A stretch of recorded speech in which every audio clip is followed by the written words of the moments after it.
না মা, ওরা আমাদের কোনো ক্ষতি করবে না। এই দুনিয়ায় ওর আপন বলতে কেউ নেই। ও বনের ভেতরে বড় আম গাছের নিচে বসে বসে কাঁদছিল।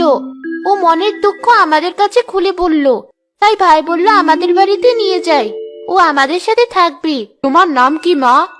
জন্মের আগে বাবা মারা গেছে আমার, আর আমার জন্মের সময় মাও মারা গেছে। তাই কেউ আর আমার কোনো নাম রাখেনি, আমার কোনো নাম নেই।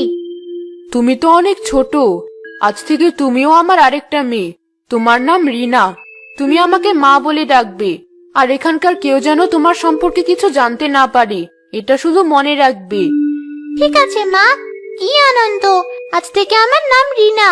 আজ থেকে আমার একটা বোন ও ভাই আছে। মা, আমি তো জাদু জানি, তোমার কোনো দুধের অভাব হবে না। আমি তোমাকে একটা জাদুর গরু দেব।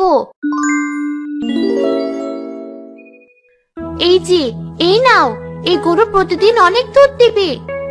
একই বলো পরিবন, এটা কি কখনো সম্ভব? আমি তো কখনো জাদুর গরু দেখিনি, এই প্রথম দেখলাম। কি সুন্দর গরু! হ্যাঁ ভাই, আমরা তো পড়ি, পরীরা চাইলেই সব করতে পারে। আর এই নাও, আমার পক্ষ থেকে তোমাদের জন্য খাবার, যত ইচ্ছে খাও। এত খাবার! আমি এমন সুস্বাদু খাবার কখনো খাইনি। তুমি অনেক ভালো পরিবন।